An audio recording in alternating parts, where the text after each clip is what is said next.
Fewer than 1 in 100 people in the UK know about donating breast milk. The UK Association of Milk Banks preaches that donating your breast milk is one of the most precious gifts that you can offer. If this is the case, then why don't more people know about it? There are 16 milk banks in the UK that receive 6,500 litres of milk every year. The milk donated is used by hospitals to feed premature or sick babies whose biological mothers are unable to produce their own. This donated milk is imperative to the survival of these babies who rely on the nutrition to help them develop or recover. Debbie Barnett, donor milk coordinator of the NHS, expressed that if we can minimise the health risks for babies who are already disadvantaged by prematurity and illness, it will save money in both short and long-term health care. Mothers who have already established breastfeeding with their own baby and find they have a milk surplus can donate. Enrolment is ideally before your baby is 4 months old. You can continue to donate until your baby is 6 months old. Mothers are asked to donate, if possible, a minimum of 20 100ml bottles. Once an expecting mother has found out about donation, they must firstly find their closest milk bank and contact them about specifics. Then give a little information about themselves, including a questionnaire and a blood test. They can either be sent their own blood kit test or have one done at their local GP. At this point they can start collecting. The milk bank will send mothers bottles to store and freeze the milk. The last step in the process is delivering the milk to the milk bank. Louise Campbell received breast milk for her son who was born 11 weeks prematurely. Due to her own health problems, she had to stay at a separate hospital miles away from her newly born son, which made breastfeeding impossible. She was interviewed by The Guardian in 2013, saying that I put myself under pressure to produce breast milk when I was ill myself, and I wasn't with my baby. So to know he was getting breast milk was such a relief. I think donor milk is as important as any of the other medical care he was getting. In the UK, there is not a current breast milk shortage. However, it is important that new mothers are always being recruited to donate, as only 24% of women breastfeed for longer than 6 weeks. This is such a short amount of time, so new women have to be recruited all the time. After the milk has been pumped, the donor has to contact the milk bank to arrange a suitable time for them or a representative to deliver the breast milk.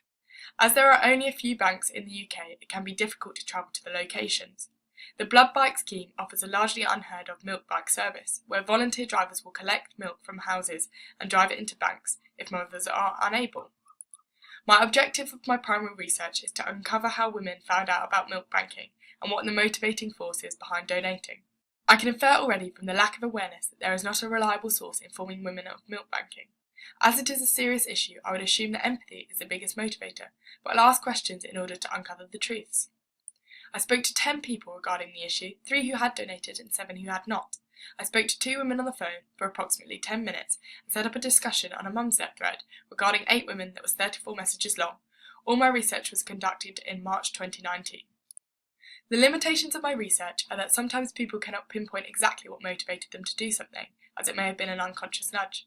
Most mothers I speak to have not even heard of milk banking. This means I'll have to ask many people to find the small percentage that have donated. The people I know and speak to directly will be the most valuable for my research, as I am aware of their situation and their information is to be trusted, rather than those on the internet through Mumsnet. Regarding the ethics of my research, I have kept to the Market Research Association's Code of Conduct, making sure no women came to harm and all were comfortable during the interviews. I will keep all women anonymous, as some over the internet will not want their details shared. As it is an emotional topic, talking about premature or sick babies, I have to be careful with the questions I ask, otherwise I could upset someone. I wanted to find out how mothers heard about milk banking. How was the process? Were there any inconveniences? If mothers who donated had more of a personal connection with premature babies. If mothers who didn't donate were really aware of the benefits. If people didn't donate because of a specific reason or worry. Whether people didn't donate would think differently after speaking to me and understanding the issue. So I asked interview questions that would allow me to find the answers to these. From the answers I received, I have deducted commonalities with the process and the motivation of mothers and drawn conclusions from these correlations. I decided that there are 2 separate issues, not knowing about donating and knowing but not donating. Out of the people I spoke to, 4 out of 10 had never heard of milk banking. These women had all breastfed their babies but had never realised donating was an option. The 3 women who had heard of milk banking but didn't donate all confessed it was because there was no information available. I think I saw it on a poster at the doctor's and didn't think anything of it. I don't know where I heard about it, but I didn't look any further. And I had intended to donate when I started breastfeeding, as I knew about the benefits, but it slipped my mind and I didn't end up breastfeeding for long at all. In conclusion, the main reason people do not donate is either being unaware or having a lack of information. Where women found out about milk banking. 3 people had discovered it at a doctor's visit. either by leaflet, word of mouth, or a recommendation through speaking about breastfeeding in general. One other mother found out through a breastfeeding group. The best point of contact for milk banks appears to be through the doctors, either word of mouth or information in the waiting room. Inconveniences with the process. Asked about the general process and if there were any outstanding issues with it. Asking about time, money and location to prompt any doubts or difficulties.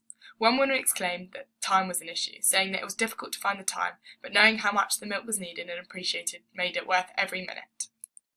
All three women that I spoke to had driven their milk into the bank. One said it was not too much of an inconvenience as the milk would have just been sitting in my freezer. It was so nice to do something good with it. None of them had heard about milk bags, but said that it sounded like a great idea for someone that struggles with getting there and back. One woman said that had not donated exclaimed that I wish more people knew about milk bags. I always see blood bags about, but I didn't realise they carry breast milk too. Maybe more people would donate if they knew this was an option. I can infer from these answers that the location is not an issue if the women know the benefits are worth travelling for. But if milk bags are advertised as an option, it will raise awareness for donation and also show that the location does not need to be a problem. I prompted talk about the cost of milk pumps. All women I spoke to said that they had already owned a pump, so it was not an issue. None expressed milk by hand. One mother had a specific worry about not knowing how much milk her own baby needed, compared to how much to donate. She said, I never really knew how much milk I had to give, or how much my baby would need on that specific day, so it's really hard to judge how much or to pump for donation. Another woman commented on the process, saying that it was worth doing, but it was hard to organise. I ended up having to go back and forth to the milk bank to get my test done, and then drop off the milk.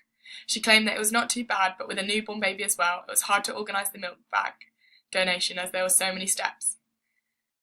The last mother that commented said that she donated 4 litres to a milk bank. She said that not everyone can express as easy as I did, but if you can, donating doesn't come at a big cost. It's a joy in your freezer and a wee bit of time when you've made a difference to a baby. To conclude about the process, it could be simplified or each step made easier to organise or gain information about. However, issues such as time and location are minimal if mothers are aware of the benefits and are motivated by the good they are doing. Empathy. The main cause with the people who did not donate but knew about it was that they didn't have enough information to associate donating with the benefits. Gary Brace, Professor of Psychology at Kansas State University, discusses how women are very emotive when it comes to children and are naturally drawn to protect them, especially when carrying a child or having a newborn of their own. I predicted that women who had donated had either a personal experience with a premature or sick baby, or thought deeper about it that would mean they understood the benefits a lot more than women who had not donated. This proved to be true, as all women that I spoke to admitted that they had an experience with a friend or family having a premature baby. One woman said that my friend gave birth 6 weeks earlier, and as a result her child had problems developing. I did not think about it at the time of donating, but I guess it helped to know who the milk was going to. Most people who had not donated, 5 out of 7 in fact, said that when I asked them if they regret not donating, that they hadn't really ever thought about it, or had just replied with, I don't know, I didn't know it was something you do. After speaking to them about the benefits of milk banking, all said that they now regretted not knowing about donating earlier, one saying I would seriously consider it if I ever had another child. Obviously, with the limitations of my research, the interviewees may have just been confessing to what they think I would want to hear. There is no way of confirming that their minds have changed or that they would now donate if they had the chance, but it does prove that they have uncovered milk banking and are thinking more deeply about the benefits. In conclusion, after speaking to all the women, I can infer that the process of donating could be simpler, as it is hard for mothers to organise all the different steps.